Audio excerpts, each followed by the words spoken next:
आप देख रहे हैं राष्ट्रीय प्रेस, सच का सच्चा साथी।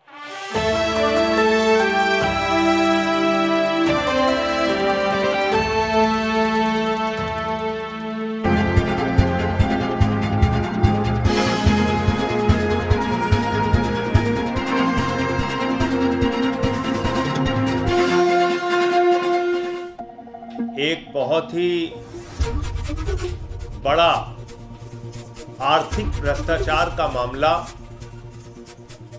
हिंडनबर्ग की रिपोर्ट में इस साल जनवरी माह में सामने आया था और बहुत बड़ा घोटाला, दुनिया का एक बहुत बड़ा फाइनेंशियल फ्रॉड, एक आर्थिक भ्रष्टाचार जो अडानी की कंपनीज ने किया था। विदेश में बनी सेल कंपनीज के माध्यम से विदेश में बनी फर्जी कंपनियों के साथ मिली भगत करके जो एक बड़ा भ्रष्टाचार और घोटाला अडानी ने किया था, उसका खुलासा हिंडनबर्ग की रिपोर्ट में जनवरी माह में हुआ। और आपको याद होगा, उसके बाद पार्लियामेंट में हम लोगों ने आवाज उठाई कि अडानी की जांच कराई जाए, उसकी कंपनियों की जांच कराई जाए। जिस तरीके से बाहर से लाखों करोड़ रुपए अडानी की कंपनी में लगाया गया है और मैनिपुलेट करके फर्जी तरीके से भारत में अडानी की कंपनियों के शेयर के दाम बढ़ाए गए, यानी कि शेयर का वास्तविक मूल्य उतना नहीं था, बावजूद इसके बाहर से पैसा लगा कर उसके शेयर के दाम फर्जी तरीके से हिंदुस्तान में बढ़ाए गए। और वो जो दाम बढ़ाए गए, बढ़े हुए दामों पे जो शेयर यहां के लोगों ने खरीदा, यहां के इन्वेस्टर्स ने खरीदा, यहां के निवेशकों ने खरीदा, जब वो घोटाला खुला, वो शेयर धड़ाम हुआ, नीचे गिरा, तो उन सारे निवेशकों का पैसा डूब गया। यह पूरा मामला था, यह पूरा भ्रष्टाचार था। उसके बाद आपको मालूम है, सुप्रीम कोर्ट ने एक्सपर्ट की एक कमेटी का गठन किया। एक्सपर्ट्स की कमेटी को रिपोर्ट देने के लिए कहा। सेबी इस जांच में इन्वॉल्व हुई और उसके माध्यम से पूरा भ्रष्टाचार सामने लाने के लिए सुप्रीम कोर्ट ने कहा, माननीय सर्वोच्च न्यायालय ने कहा।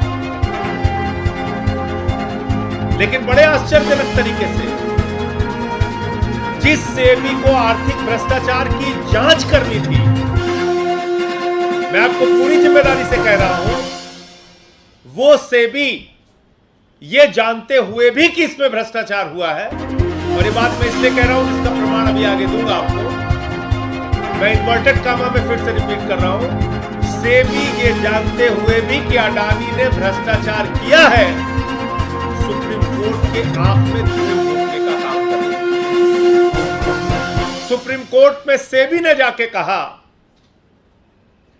कि जो एक्सपर्ट कमेटी है वो दीवार पे ठोकर मार रही है, और अगर हम इसकी जांच करते हैं तो ये जर्नी विदाउट डेस्टिनेशन होगी, कि ऐसी यात्रा जिसका कोई लक्ष्य की कोई दूरी तय नहीं है, journey without destination.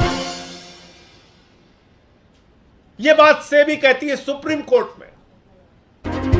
Supreme court की आंख में धूल किसने और किसके कहने पर सेबी ने झोंका, क्यों गुमराह किया सर्वोच्च न्यायालय को, यह बहुत बड़ा मामला है। माननीय सर्वोच्च न्यायालय को इस बात को संज्ञान लेना। और इस बात का खुलासा किसने किया? कुछ खोजी पत्रकारिता से जुड़े हुए लोगों ने, जिनका नाम है organised crime and corruption reporting project, OCCRP। ये रिपोर्टर्स का एक ग्रुप है, खोजी पत्रकारों का एक समूह है, OCCRP, जिसने ये पूरी जानकारी इकट्ठा की कि विदेशों में कहां पर फर्जी कंपनियां, कागजों में कंपनियां बनाकर अडानी की कंपनी में हजारों करोड़ रुपए लगाया गया, अडानी के कंपनी के शेयर के दाम बढ़ाए गए और भारत के लोगों को लूटा गया। और यह किसके साथ मिलकर किया गया?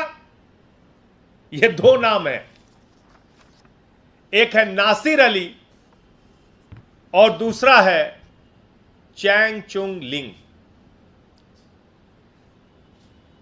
चाइना का व्यापारी, और नासिर अली यूएई का व्यापारी।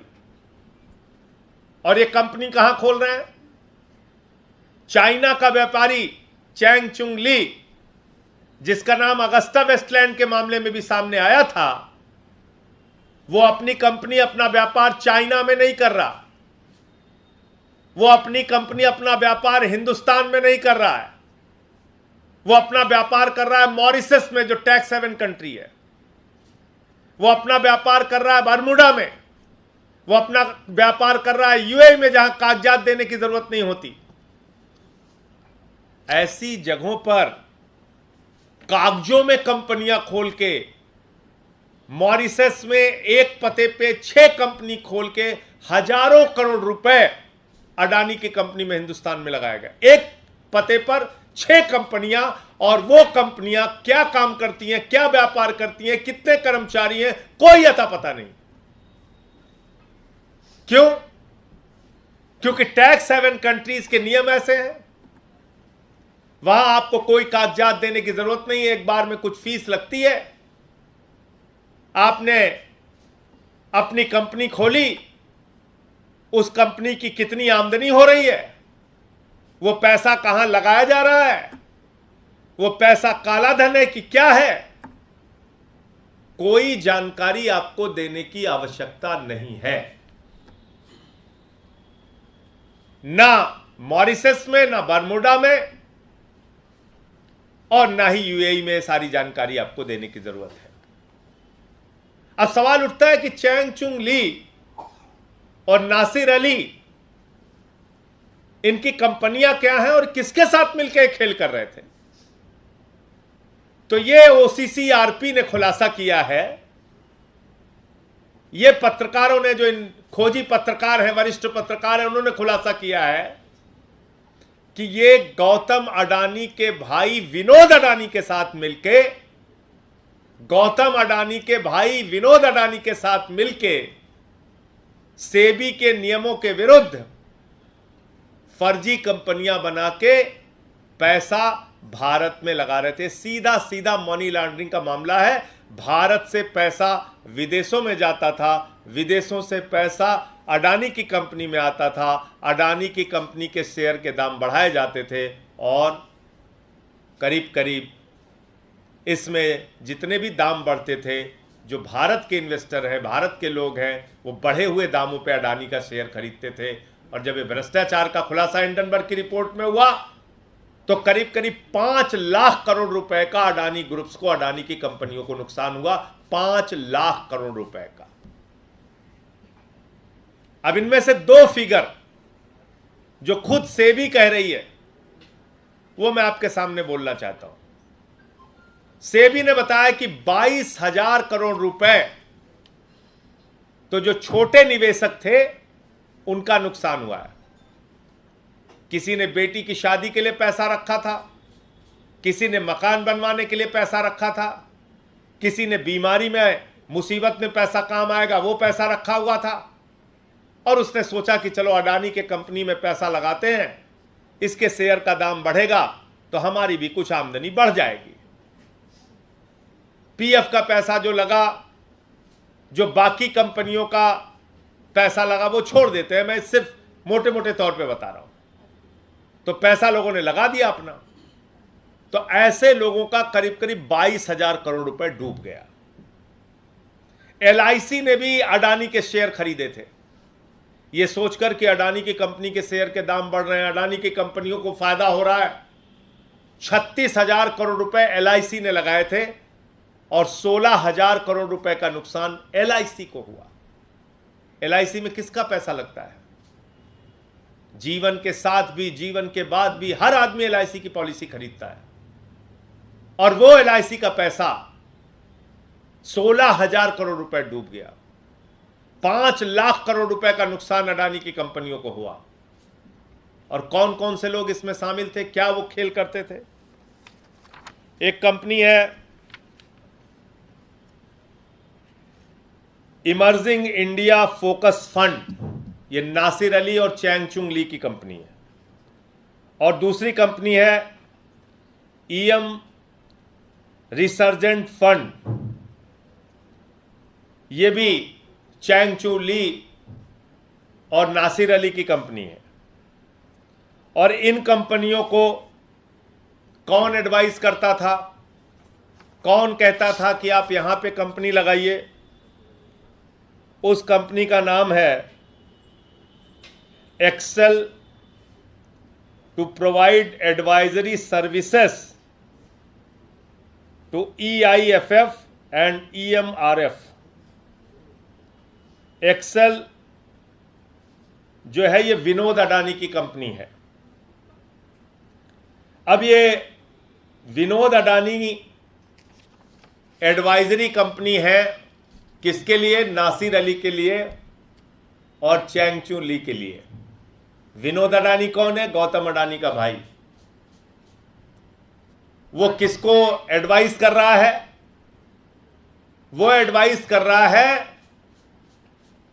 मॉरिशस में चैंगचू लिंग और नासिर अली की कंपनी को कि आप किस कंपनी में पैसा लगाओ। वो बारमूडा में एडवाइस कर रहा है, वो दूसरे UAE में एडवाइस कर रहा है कि आप यहां पे पैसा लगाओ। तो विनोद अडानी भारत से अपने भाई से पैसा मंगाता है, हजारों करोड़ रुपए। ये मनी लॉन्ड्रिंग का मामला है, सीधे समझिए इसको। भारत से अपने भाई गौतम अडानी से पैसा मंगाता है और वो पैसा इन कंपनियों को देता है जो मॉरिशस और बर्मुडा में फर्जी कंपनियां बनी हैं,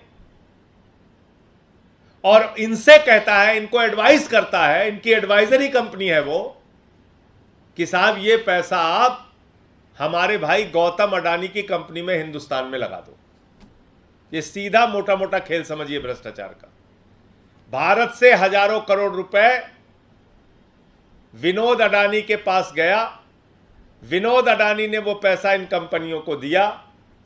फर्जी कंपनियां, कागजों पे बनी कंपनियां, मॉरिशस में बनी कंपनियां, बर्मुडा में बनी कंपनियां, टैक्स हेवन कंट्रीज में बनी कंपनियां, उनको पैसा देता है और उनसे कहता है भारत में हमारे भाई गौतम अडानी की कंपनियों के शेयर खरीदो। जो कंपनियां यहां घाटे में चल रही हैं उसके शेयर के दाम खरीद कर उसके दाम बढ़ाओ, और जब उसके दाम बढ़ेंगे तो उस झांसे में हिंदुस्तान का आम आदमी फंसेगा, वो उस शेयर को खरीदेगा, और जब वास्तविक मूल्य का पता चलेगा तो सारे शेयर धड़ाम हो जाएंगे, लोगों के पैसे डूब जाएंगे। इतना बड़ा भ्रष्टाचार हुआ, जिस भ्रष्टाचार की जांच OCCRP पत्रकारों का एक समूह कर सकता है, तो आखिर एक्सपर्ट्स कमेटी की रिपोर्ट में यह सच्चाई क्यों नहीं आ रही है? आखिर सेबी इन बातों की जांच क्यों नहीं कर सकता? क्योंकि मामला नरेंद्र मोदी जी के करीबी दोस्त गौतम अडानी से जुड़ा हुआ मामला है। मैं माननीय सर्वोच्च न्यायालय से कहना चाहता हूं कि इस बात का, इस रिपोर्ट का आप संज्ञान कृपया करके ले, क्योंकि आपकी आंख में धूल झोंकने का काम सेबी कर रहा है, एक्सपर्ट्स की कमेटी कर रही है, और आपको सही जानकारी नहीं दी जा रही है। जो जानकारी इन पत्रकारों के समूह ने सामने की है उसका संज्ञान लेके अडानी के खिलाफ सख्त से सख्त कार्रवाई करनी चाहिए। ये ईडी से भी जुड़ा हुआ मामला है। ये तमाम जो फाइनेंशियल करप्शन की जांच करती हैं उन सारी एजेंसियों की जांच की जिम्मेदारी थी, जिन्होंने नहीं किया। सेबी को इसकी जांच करनी थी, और सेबी ने खुद, अब वो अंतिम बात कह के मैं अपनी बात खत्म करूंगा, सेबी ने 2014 के पहले एक रिपोर्ट दाखिल की थी। किसके बारे में? अडानी की कंपनियों के बारे में। और वो क्या रिपोर्ट थी कि मॉरिशस से अडानी के पावर प्रोजेक्ट में कुछ इक्विपमेंट्स आए, कुछ उपकरण आए।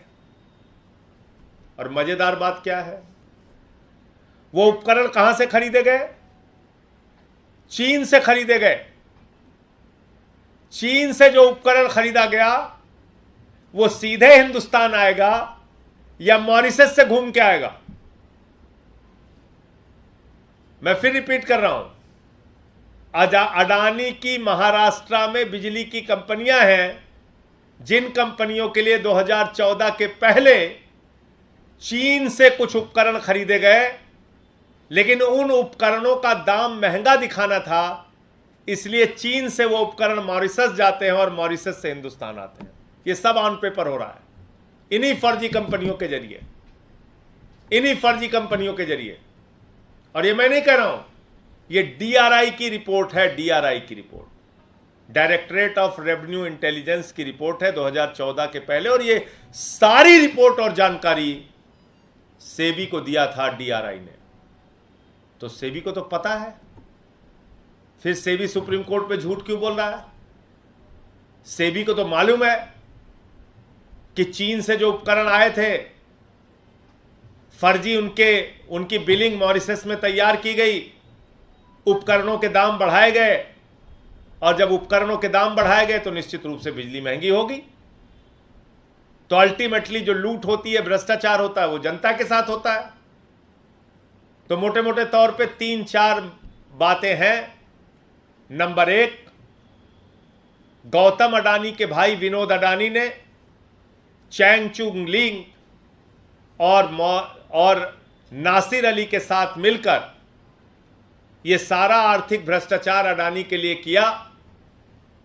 इस बात का स्पष्ट खुलासा कागजों और प्रमाणों के साथ पत्रकारों के समूह की रिपोर्ट में सामने आया है।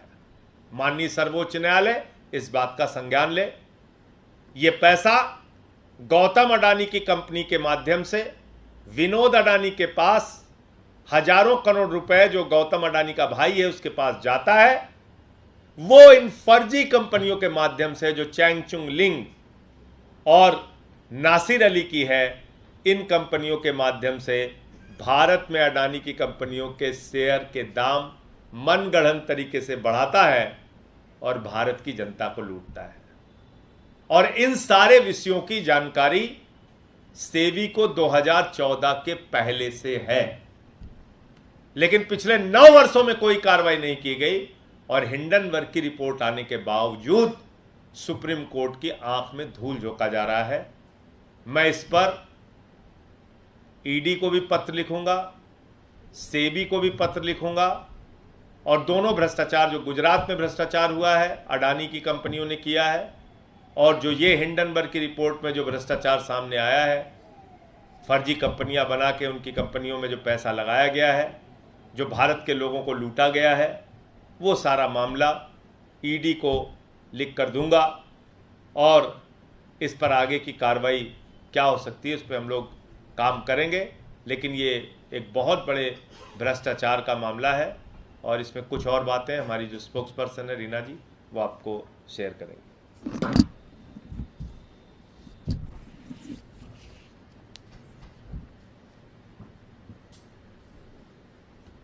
दोस्तों, आपने पॉन्जी स्कीम का नाम सुना होगा।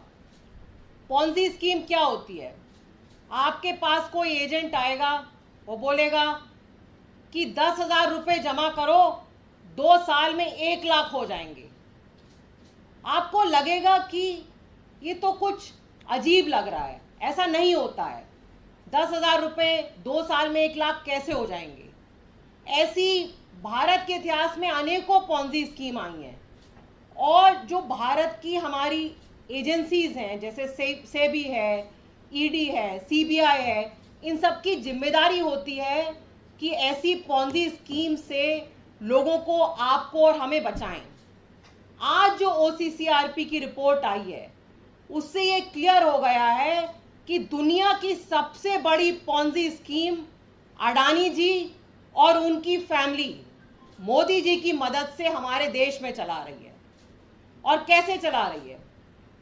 सेबी का नियम यह है कि अगर कोई भी कंपनी स्टॉक मार्केट में लिस्टेड है तो उस कंपनी के शेयर्स जो हैं वो एक मिनिमम नंबर ऑफ शेयर्स, उसको बोलते हैं फ्री फ्लोट, कम से कम 25% शेयर जो होते हैं उसके वो एक्सचेंज में होने चाहिए। क्योंकि अगर शेयर्स उससे कम हो जाएंगे तो एक तरीके से आर्टिफिशियल उसकी डिमांड क्रिएट हो जाएगी। अगर कोई भी चीज़ बाजार में कम हो जाती है तो उसका रेट बढ़ जाता है। अब सबको लगेगा कि अडानी के शेयर बाजार में कम है तो आप और हम सोचेंगे कि यार बड़ी बढ़िया कंपनी है इसीलिए सब इसके शेयर खरीद रहे हैं और बाजार में शेयर की मात्रा कम हो गई है, हमें भी फटाफट इसके शेयर खरीद लेने चाहिए। लेकिन असलियत में आप और मैं जो साधारण निवेशक होते हैं, हम कभी कंपनी की बैलेंस शीट में क्या है, क्या एसेट है, उसकी एक्चुअल वैल्यू क्या होनी चाहिए, वो सब हमें क्लियर नहीं होता है। ये जिम्मेदारी होती है सेबी की कि सेबी ये निश्चित करे कि मार्केट में जो फ्री फ्लोट है, जो देश का कानून है, उतने शेयर्स होने चाहिए। अभी माननीय सांसद जी ने आपको समझाया कि किस तरह से विदेशों से कुछ फंड्स जो थे अडानी कंपनी के ही शेयर्स खरीदे जा रहे थे और वो फंड्स जो थे वो अडानी फैमिली के इंस्ट्रक्शंस पे ही उन शेयर्स को खरीद रहे थे। सेबी के पास ये सारी जानकारियां 2024 से थी, 14 से 2014 से पहले सेबी को 850 कंप्लेंट मिली थी कि अडानी ग्रुप ऑफ कंपनीज में स्टॉक प्राइस का मैनिपुलेशन हो रहा है। लेकिन सेबी ने इस पे कोई एक्शन नहीं लिया और आधी से ज़्यादा वो कंप्लेंट्स क्लोज कर दी और सुप्रीम कोर्ट में भी बोला कि we are hitting a wall, this is a journey without destination. अब जर्नी विदाउट डेस्टिनेशन तो होगी क्योंकि उसकी डेस्टिनेशन तक आप जाएंगे तो वहां पे आपको अडानी जी दिखाई देंगे, तो उन्होंने वो जर्नी लेने का ही हिम्मत नहीं करी, पहले ही उस जर्नी को ख़त्म कर दिया। इससे क्या हुआ, जो छोटे छोटे निवेशक छोटे छोटे शहरों में जिन्होंने अपने पेंशन का पैसा म्यूचुअल फंड में लगाया, प्रोविडेंट फंड का पैसा लगाया, उन सब का पैसा डूबा। 6 महीने पहले ये कांड हुआ और जब सुप्रीम कोर्ट ने कमेटी बनाई, वो कमेटी ने भी यही एंड में निष्कर्ष निकाला कि हमें कुछ मिल ही नहीं रहा है और ये पत्रकारों के समूह ने वो सब आपके सामने जाहिर कर दिया। एक और इसमें इंटरेस्टिंग बात जो है वो ये है कि जो अडानी जी हैं उनके समधी भी सेबी की एक कमेटी में हैं। तो क्या ये कारण हो सकता है कि जब मेरा समधी सेबी की कमेटी में है तो सेबी से हम कैसे एक्सपेक्ट कर सकते हैं कि वो निष्पक्ष जांच करे? तो ये सीधे सीधे इसमें एसएफआईओ, ईडी, सीबीआई सबका केस बनता है। लेकिन ये सारी की सारी एजेंसीज हमारे मंत्री मनीष सिसोदिया जी, जिनके खिलाफ एक पैसा नहीं मिला, कोई मनी ट्रेल नहीं मिली, यहाँ पे पत्रकारों ने क्लियरली एस्टैब्लिश किया है कि देश का पैसा राउंड ट्रिपिंग करके वापस देश में आ रहा है, स्टॉक मार्केट में लग रहा है, किसी के खिलाफ कोई एक्शन नहीं हो रहा है। ये सारे एक्शन वहां हो रहे हैं जहां पे कि कोई सबूत नहीं है, कोई मनी ट्रेल नहीं है, कोई क्विड प्रो को नहीं है, कुछ भी नहीं है। वहीं दूसरी तरफ इस इन्वेस्टिगेशन से क्लियर हो गया है कि किस तरह पूरा Adani enterprise, Adani conglomerate, Adani family इसमें इन्वॉल्व है, उनके खिलाफ कोई इन्वेस्टिगेशन नहीं हो रहा है। आज आप सबके माध्यम से हम फिर से कह रहे हैं कि इस पे जेपीसी बननी चाहिए, जेपीसी को इसकी तह तक जाना चाहिए, क्योंकि क्लियर हो गया है कि चाहे सेबी हो, चाहे ईडीआई हो, कोई और एजेंसी इसमें कोई जांच नहीं कर पा रही है। और उसका अंत में क्या होता है, छोटे निवेशक ही इसके शिकार बनते हैं, क्योंकि छोटे निवेशक को पूरी जानकारी नहीं होती है कि कैसे आर्टिफिशियली शेयर का प्राइस आज 2 रुपये है, कल 100 रुपये हो रहा है, फिर 50 रुपये हो रहा है, किसी को कोई जानकारी नहीं होती है। सबको लगता है बढ़िया कंपनी है, इसमें पैसे लगाना चाहिए, और कैसे कितने करोड़ों लोगों का पैसा इसमें डूब चुका है। तो आज आप सबके माध्यम से हम फिर ये कह रहे हैं, फिर से मांग कर रहे हैं कि जेपीसी बननी चाहिए और हम लोग ईडी, सीबीआई सबको चिट्ठी लिखेंगे, सारा जो सबूत है उनके पास भेजेंगे। तो मेरे ख्याल से इसमें बहुत ज़्यादा दिमाग लगाने की ज़रूरत नहीं है, चीज़ें बिल्कुल साफ तौर पे लोगों को समझ में आ रही हैं। और पत्रकारों के एक समूह ने जब ये सब कुछ पकड़ लिया तो सेबी और एक्सपर्ट कमेटी की रिपोर्ट क्यों गुमराह कर रही है सुप्रीम कोर्ट को, ये भी समझा जा सकता है, क्योंकि मामला मोदी जी के करीबी दोस्त का है, अडानी का है।